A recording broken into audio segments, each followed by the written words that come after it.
The Square Ball Podcast. Time to assemble the TSB jury now as we judge the world of football, and we crown a villain of the week, a Ken Bates villain of the week first, and we will also crown a hero of the week, a Gaetano Berardi hero of the week. So let's start off with the villain of the week award. Who do you want to put forward out of all the ones we've received from our TSB Plus members, and your own opinion and things you've seen with your eyes, things you've heard with your ears? Who is it? Who are you nominating? Who are you advocating for? Any strong opinions, Moscow? Not really. I'm quite tempted by Lee Trundle. I was tempted by Becky Grimes. Well, in what way? Our different tastes. But I think it's Sky. Becky being obviously Matt's mum. Correct. Yep. No, it's Sky, isn't it? So, Will messaged in saying, still Matt Grimes' mum, silly bastard. No punctuation. Just really tickled me. Does the job. But yeah, I mean, I think Sky for a week where we're playing Plymouth at 12:30. Swansea, of course. And the Swansea game they chose to broadcast, but then sort of didn't. Yeah, just opted out of that one, didn't they? Just sort of showed the second half as a kaleidoscope of colours, and occasionally you'd get a little glimpse of some football in the middle of it. For anybody who's abroad, by the way, I would say it would. I don't think it's far from describing accurately, saying it's probably quite seizure-inducing, that sort of stuff. It was very, very difficult to watch. Like I had to keep looking away from the screen. I was going to say, I did genuinely just stop looking at the screen until we managed to get the dulcet tones of Lee Trundle up on Swans TV as an alternative. He was just so loud, wasn't he? It was shrill. Yeah, he was just pitched up in the mix. Like there was no getting away from him. He couldn't I couldn't concentrate on the game. I started with the Swansea commentary and then had to cast around for better options because I couldn't see past when you say that the second half of the Sky coverage turned into like a kaleidoscope of pixels. That's what the sound of Lee Trundle looked like already on the Swans TV. Maybe that's what was doing it. Maybe there was interference coming from across the commentary box, just infiltrating the satellite signal with his voice. What did it sound like? Can anyone do an impression of it? It doesn't even. It wasn't. I thought you were launching into it then. It wasn't even like an objectionable accent. It was just the mix was wrong. The treble was up too high. Yeah. Someone put a bit more bass in it, or even apply one of those effects like he's the former MI5 band being interviewed on This Morning or something. I'm fairly sure we've got a button that can do that. Yeah, it can do like a... Should we try it? It would have been better. Did you actually got... I think it's the voice disguise. Let me try it. Here you go. Oh, there we go. Oh, yeah, there you go. Hello, I'm Lee Trundle. Would have been an improvement. Yeah. Just to add a little bit of bass into it. But a fine goal scorer for Leeds United. No, he's still playing, apparently. God, he was never much of a runner, was he? So Mumbles Rangers. Right, lads. So who's giving the pre-match talk who's giving the pre-match talk in the dressing room? Not you, Lee. Someone else. The ironically named Mumbles Rangers, having scored 29 in 63 games for Ammanford in the last 4 seasons, so he's still cracking the goals in. Who was the player we loaned from Swansea who had the massive arse? Alan Tate. Oh. Alan Tate. Also in Emmerdale, I believe. Yeah. Owns the gallery as well, doesn't he? Yes, he does, yeah. All of them. There's a few of them, I think. In London and other places, yeah. Yeah, because they were reeling off some of the Swansea and Leeds legends who were in attendance. I was waiting to hear if... you sure it's Alan Tate? Yeah. Yeah, there he is, yeah. Born 1982. Yeah, he was... we all thought he was coming on loan to save us. Oh, this would be great. No. I feel like Sky, very much the leading candidate. Yeah, I would say so. I mean, Trundle wasn't Sky. He was, Swans TV co-coms, wasn't he? So, I mean, Sky TV are a multi-million-pound organisation, constantly moving stuff around. Lee Trundle's nothing to do with that. Give the guy a break, is what I'm saying. Some other mentions, and Huddersfield didn't come out well from this week. Too shit to even do us a favour, says Jake in Florida, although Jake did spell that with only an OR at the end, and no U. As we would with the Queen/King's English. So, fortunately, we might have to disregard that. Yeah. Dan Baker rightly points out, you'd think dog bothering twats like them would be better at holding on to Leeds. Boom, Leeds, boom. Yes, very good. They did win, didn't they? Yeah, they beat Huddersfield last night. Beat themselves. Sunderland, you meant? They beat Sunderland last night. That's the one. Yeah, I was distracted because Luke 09 got a yellow card. It's shown here, and I'm always a little bit annoyed that Luke 09's shirt number is 13.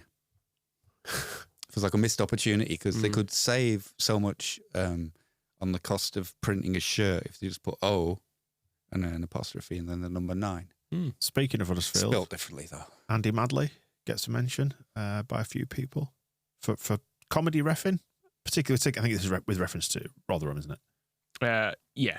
It feels like more like Rotherham fans will be nominating him for the scandal.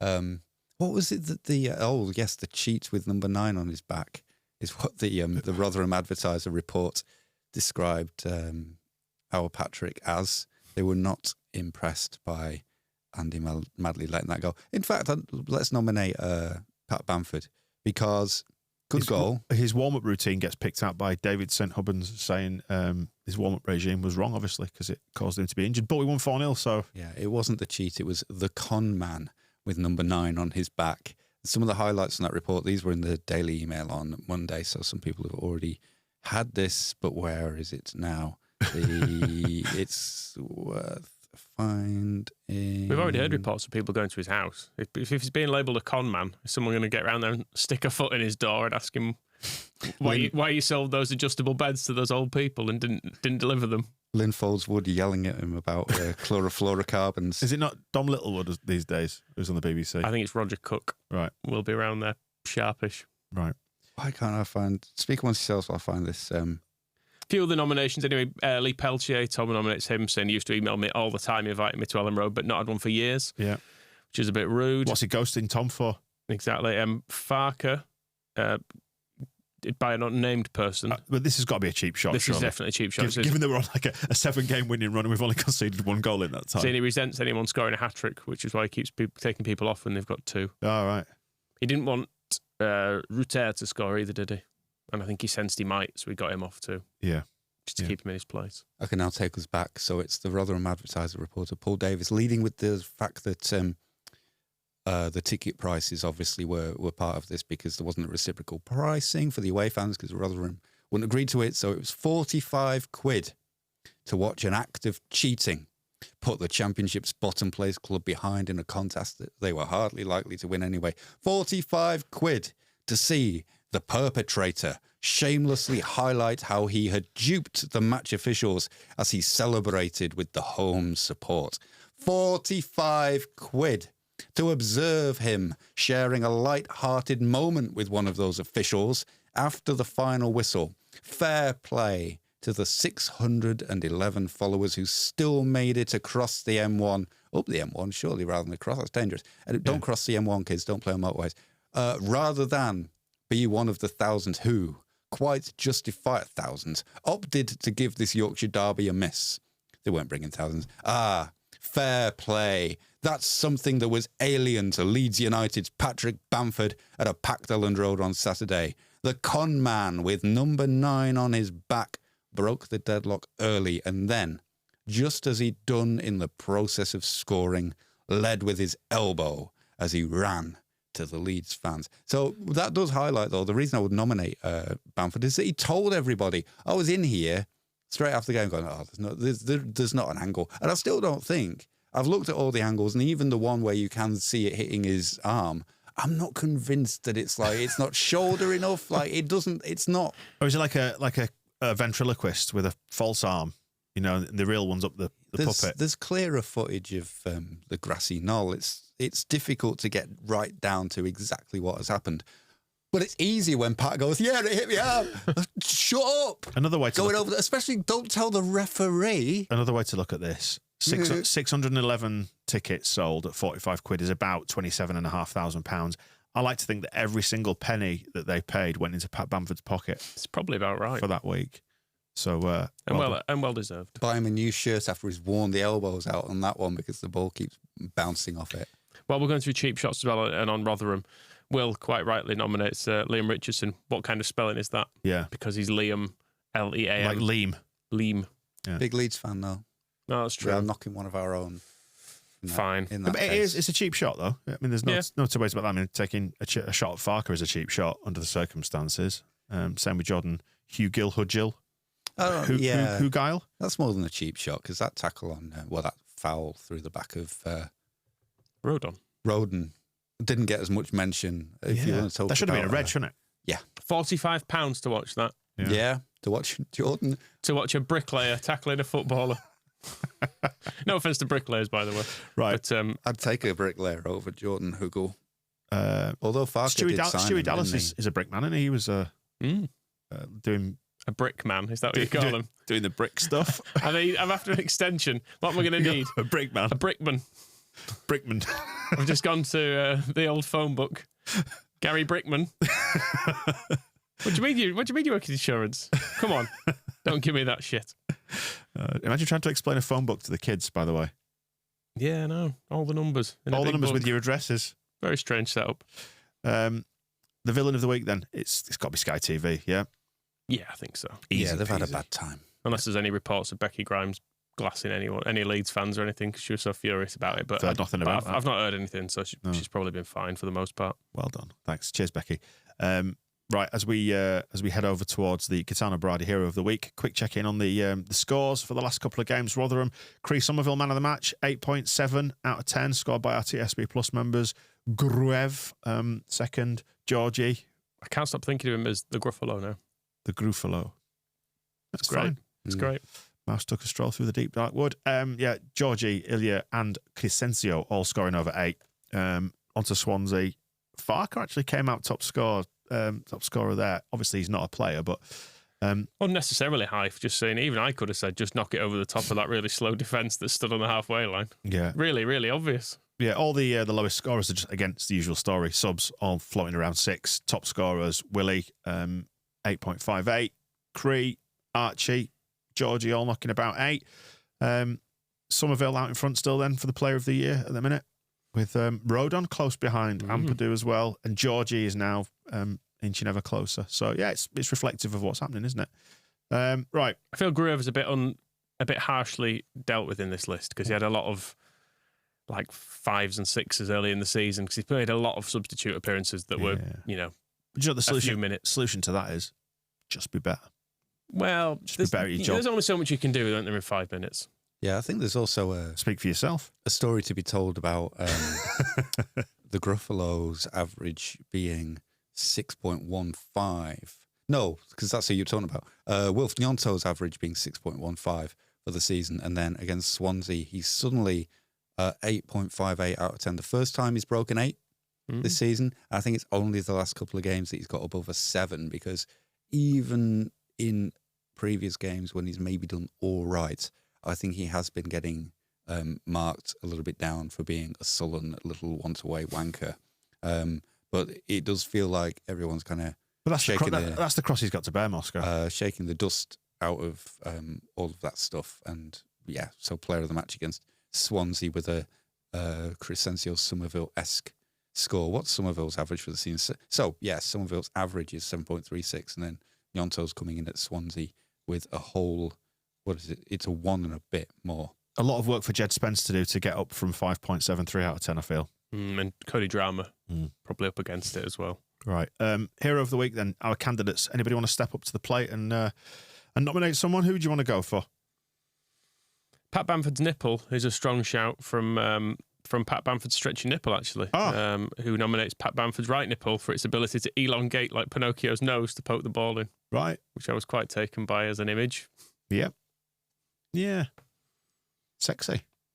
Dan James's Platform Shoes points out that he's the anti-hero we've all been looking for, which I think was mentioned on one of the podcasts I wasn't on, but the gradually, I wonder why we haven't warmed to him more, just because of how much everybody else dislikes him. And it's incredible. Even when we played Peterborough, and looking ahead of, like, in the build-up of that in the Cup, there was some story on the Peterborough news site about Peterborough fans looking forward to clash with enemy Pat Bamford. I'm like, what the fuck's he ever done to Peterborough? And it turned out that in something like 2013, when he was playing for the club that doesn't exist in Milton Keynes, here, which is a strike against him as well, but for everybody, it's sort of been. I mean, I we're back to elbows again, but somebody had clashed with him as they chased the through ball, and he'd gone down holding his face, and the Peterborough player gets sent off, and then nobody has forgiven him in Peterborough, and then it's been It feels very immature to hold on to such a grievance for so long. We'd never do anything of that sort, would we? God, no. But it's been a real revelation. Remember when we got in the Premier League and there were all the fans of other clubs and we listened to them on propaganda, and they were like, always hated Pat Bamford. Like, why? Like, what possible reason? And then you find out there's something he did while he was on loan for somebody somewhere and upset everybody. So that's the kind of, I don't know, he's underrated shithouse, I think is one of Pat's sort of secret weapons that I enjoy about him. Yeah, to finish Dan James's platform shoes, he says, every team needs a proper bastard, and I was went to private school and plays the violin.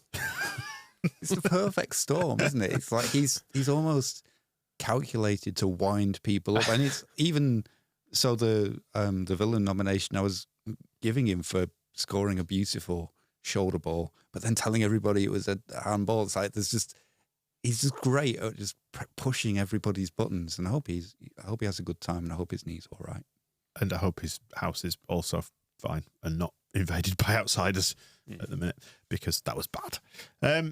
Who's it going to be then, do you feel? What are you leaning, I feel what like are you the leaning towards? Gruffalo. I want to nominate the Gruffalo. Rachel's calling him the hero we didn't think we needed.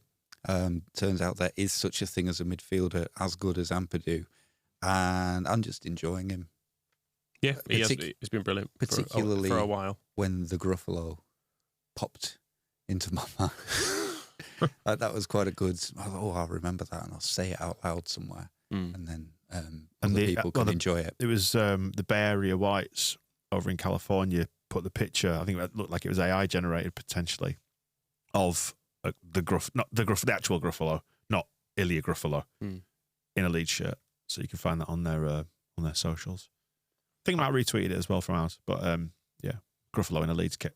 Dan Baker's giving him high praise as well. Spent this week pinging around passes and smashing into tackles like Olivier Dacourt in his prime.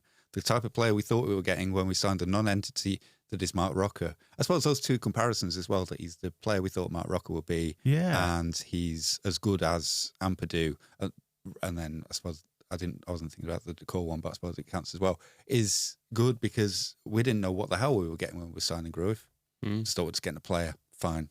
Midfielder, Bundesliga, doesn't bode well. There was an assumption of sort of landfill, wasn't there? Almost auto-style landfill. But it's actually proved to be a lot more effective than that. I suppose it was his early performances as well, where we didn't know what it was. Why were you booing him off, Michael? Why we get him out? Yeah, Brexit means Brexit. Yeah. But if you think back to the Stoke game, which was basically him and was Nonso. that when you were telling me you were shouting "Stop the boats"? Yeah, him and Nonso came into the team, and everyone looked at them both and went, "Oh, shit with these two in. Yeah, we can't play these." And then you fast forward to this week, and both absolutely brilliant. And with Gruff, I would have been absolutely fine if we'd got to the end of this season and Stoke had been his only appearance and we got promoted and then we sold him. Like I never felt like he needed to do anything more. And Landfield's a bit unkind, but every player can't play. We were talking about Jayden Anthony earlier, and Jayden Anthony's main problem is just that Somerville's been brilliant, so he don't get a kick. But he's not done anything wrong. And if he gets to the end of the season and he's made a bunch of sub appearances, chipped in with a few goals and a couple of assists, and done the work in training, filled up the bench, been there when we need him in case something happens, and then it turns out nothing happens, fine. But it's always a Wilkinson principle, as long as the reserves, their job is to be ready. And so if they're ready for every game, then it doesn't matter if they play or not. They've done their job to contribute to the team. So Gruffalo could have done that, but then suddenly he's on the pitch and now it's like, I want to build a team around him. Right. Good argument. Strong argument, I feel, that one. So who's winning? Who did I nominate? You did we say Nonso? Did you pick somebody up specifically? Yeah, because there's been so many good players, it's hard to actually pull them all apart, isn't it? I wanted you to choose Nyonto just because it's like as big a reputational turnaround as his. Like him repairing like you hating him so much at the start of the season that you were demanding 27 goals. And then I'd like to hear you now kind of praising him to the high heavens and saying, you know what? Don't need all those goals. But then I it's a offered him a similar route turn back. from him. Yeah. I offered him a route back, and he's now on that path at last. Well, he's not on that path. He might get 27 goals in the calendar year. Okay. Let's go for that instead. Oh, That's all still right, moving That's the bloody still not the goalposts. path. That's still a different path. Well, he's got So- 4 now. I've just looked, 4 goals. That's league goals, isn't it? Yeah. So, you know. So it's Oh, I like didn't you, specify which competition it had to be. it's like you decided that you would only grant forgiveness if you met this milestone, but then you've seen everybody else is kind of forgiving him, and you're like, oh, wow. 6 if you want to count goals and assists. There so are enough games- goal involvement. There are enough games left that he could still get 27 goals. Right. I don't think that's too much to ask. And if he doesn't, you'll be fine with him anyway because it doesn't matter. Yeah, all right. It was always going to be the case that he'd be forgiven if we were good and he played well at some stage. I mean, ultimately, you're just asking a man to do his job, aren't you? And I'm turning into Roy Keane here. That's his job and all that. But it's true, isn't it? You've signed the contract. Do the job described in the contract. Seems fair enough. Yeah, good. They are 2 leading candidates then, because I said Farker was mentioned. I mean, Somerville also. We should Somerville. probably mention that he's been like dead good. Ampadu and Rodon all mentioned. The nipple. Yeah, you seemed more about Pat Bamford's nipple than about Wilf Nyonto's being good at football. I think Graves, it's a persuasive argument. Yeah, well, it will be when he's winning the Ballon d'Or. The new Zidane. I don't see much similarity in the play, but let's go with it. Don't matter. It's just a good midfielder that I could think of. All right, Archie Gray as well. Right. Just listing another good midfielder, Yeah. even though he's now a good right back. Well, before we decide, let's do some doffs of the cap. Mrs. Shacks gets a mention by Dick Van Shipich. Congratulations to the Shackletons for It's their... weird to think of Jamie Shackleton as a father. I suppose a lot of young footballers do this, but he seems but a boy. Yeah. There he is with a child of his own. Yeah. It's like, what is it, Brock Purdy as well, the quarterback for the San Francisco 49ers? He looks like he's about 12. I'll take your word for it. And upon his shoulders were the hopes of the 49ers in the Super Bowl. Should nominate them as villains for losing all that stuff. For choking and persisting with the narrative that we choke on the big occasion. Did you just pivot away from the gridiron? Yeah, just go all in on this. Yeah. Chuck all the money at Leeds United. Okay, fair enough. It's a better investment. It's not catching on, is it, the gridiron? That's what I'm taking from it. Right. Hmm. Luca B nominates the Swansea style of play. Yep. Very effective. Very effective. Yeah. I did enjoy Luke, so their bald fraud manager, when he was trying to justify, he was unjustifying, he was upset about what had gone on. He said that when they played against Southampton, they defended in their own penalty area and not pressed and been beaten in the first 15 minutes. So this time he was like, we'll go further up the field, and they still didn't press and they were still beaten in the first 15 minutes. So I think he had a great line about what they're going to do. He said, we need to practice playing top level football. That was his other thing. He said that they were all tired out because they'd been to Hull at the weekend and won, and they'd put in more running. The stats showed more distance run in that game than any other game they'd done for yonks. I was like, we're not used to that. And then we played against Leeds United and we didn't have any, like we couldn't run against them. And obviously they're really good at running. So we were outworked. It was like, we've got to practice playing. He said he's asking them to play top level football. They did it at Hull, but they're not good enough to do it twice. They need to practice it more. You think the old running around would be fairly high on the old prerequisite list for footballers, wouldn't you? Not being able to run, I think, feels like There's levels in fitness, isn't there? We saw it with when Bielsa turned up, and you would never have looked at Luke Ayling when he was playing for us before Bielsa arrived and think, oh, there's a grotesquely out of shape guy. I bet he struggles getting up the stairs. And then within 3 months, his entire physique and his face had changed. Stripped of old flesh. It's like, oh, right, there is actually some... You talk about marginal gains in football. It's like, fucking hell, we've gained... rendered you down. Pablo's a weird one for that as well, because you see Pablo from the season before Bielsa, and I never ever once thought he looked fat. But now when you see pictures of... Because the iconic images of Pablo are obviously promotion. The pre-Bielsa Pablo, he looks about a stone heavier. It's weird. So all starve them, is what we're saying for Swansea. Starve those footballers. But we do have, I suppose, we were praising Farker on the other show earlier, and it's one of the things because you look at this week, how are we going to cope? Rotherham, Swansea, Plymouth. We were at Plymouth again last week, and it's always a question of like he just keeps picking the same team, but they're absolutely fine, aren't they? Yeah, and he sees as well. He's like, oh, I took Rutter off, maybe a bit too much load, but he didn't want to come off.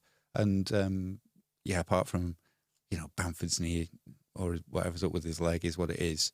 But generally, even Byram's just like missing a couple of games and that's the time when he's like self-reporting, taking a week off and then coming back. They're just fine. I was watching a Swindon Town documentary from the season they went up. It's on YouTube. I don't know why. I don't know how I came across it. The season that they went up with Glenn Hoddle, right, and John Gorman as manager.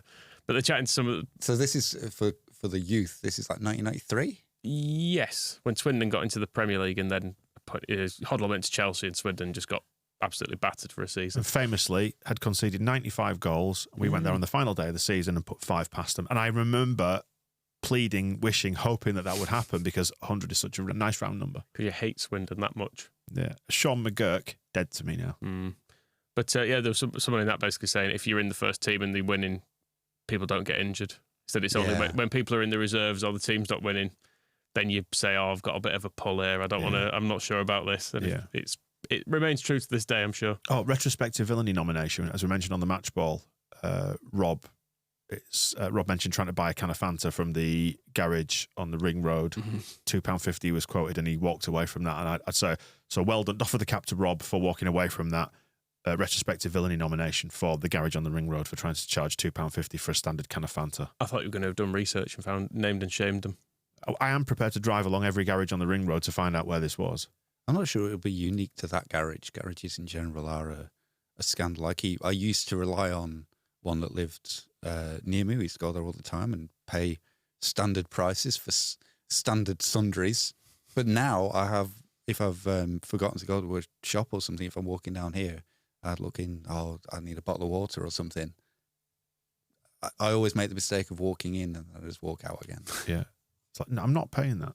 You've got to draw a line. I'd rather drink out of a puddle than pay £3.50 for that. It's the idea that it's a captive audience of automobile drivers have imported pricing from motorway service stations is kind of the thing. Because if it's £2.50 for a can on the M6, you're not really going to drive all the way into Sandbach to get a better price. Michael, you underestimate me. Your work. He's got all the local Lidls and Aldis in a directory. Do a cost-benefit analysis on the petrol consumption to see how much it would costing you. It's about the principle, though. You can't let the bastards win. No, I'm very much. I'm bloody minded enough to be exactly the same as that. I'd sooner not get the drink, whereas my wife will go, "Oh, just get it." The kids are the dehydrated. If I run out of petrol on the motorway, I will push my car down the hard shoulder and off. Rather than refill at one of those services. Do they still have like free water that you can top up your engine? Even the supermarkets make you pay for water now, like if you're topping up your engine. Because I think those machines that, you get the squirty water machine and then there's the blowy air machine is normally one and the same. Charge you for it now. What about the blowy air machine if you want to pump up your tyres? That definitely costs. 50p now, but you can pay contactless. So I once had to pay £1 for that. For air. That upset me, but my tyre was actually flat, so Right. I did need to I tried to do it in my mouth. Really, couldn't get the PSI correct. Need to give myself some sort of hemorrhage. It's not worth it. Such a useful mouth normally as well, Michael. Such a useful mouth. I feel again we've got slightly way late, so let's get back on message, shall we? And pick a hero of the week. Gruffalo. Strong case. Michael. None so. All the G's. It's going to be a G. None so, I admit. G unit. Doesn't slot. We could give it both of them and say G unit. Do it at 50 cents, mates. G unit. There nice is a work. snake in the Gruffalo. There that is. Sort of was none so earlier in the season. Yeah. But he's since transformed. Was he living in his log pile house? I think so, yeah. Yeah. It's not a Decepticon. G unit. G unit. Yeah, fine. give it them both. They can share it. Cool. Well done, G unit. Right. Well. And Jorginho can go in there too. Okay. Any other ones you want to add? What other players do we have beginning with G? there are Gary. There are any Garys? Gavin. If your name begins with Gordons. G, if you are a Georgia, if you are a Jorginho, if you're plain old George, you are everybody is a hero this week. What other names begin with G? I know Gray. you've just looked it up. Oh, Archie Gray, of course. Yeah. All the Greys. Yeah. Right. I thought you just meant in life. Jemima. Would you not traditionally go for a J there for Jemima? Or it depends, doesn't it? I suppose? Greg Wallace is hoarding the G's, isn't he? Yes, famously. Yeah, we're not Glenn on that yet. Kamara. Of course, yes. So there's plenty in the squad without me having to go desperately for names. Joe beginning with Gelhardt. I mean, G. what you did by talking before there, Moscow, was buy me enough time to open up the Wikipedia page with our squad list on. So It was quite funny with Gelhardt waiting to come on and everybody laughing at him. Do we think that Darko JB. the players had deliberately started like not letting the ball go out of play Sam Greenwood. to stop Joffrey from getting on? That'd be harsh. No, but for a laugh. Oh, for a laugh. Yeah, maybe. It sort of felt like that way because we did suddenly go into just keep ball that we'd not been. George Graham. We're going to wrap it up there. Jenny- Sort of Genevieve. G Tourette's here. Any Genevieves out there? It's time to stop. Let's stop. Thank you for joining us. This on the one's show. for you, Grady. Gradle. Yeah, there we Gradle. go. It's all coming together. The G unit. That it makes sense now, doesn't it? Yeah. Gregory, we are Gunnar. We are proud of you, Gunnar Haller. Sean Gregan. Wherever you may we'll be. be back with a weekly roundup next week. Look out for the show with Phil before the weekend, where we will preview another trip down to Plymouth, and we'll react to that after the weekend as well. Enjoy yours. We'll see you soon. Guinevere. The Square Ball Podcast.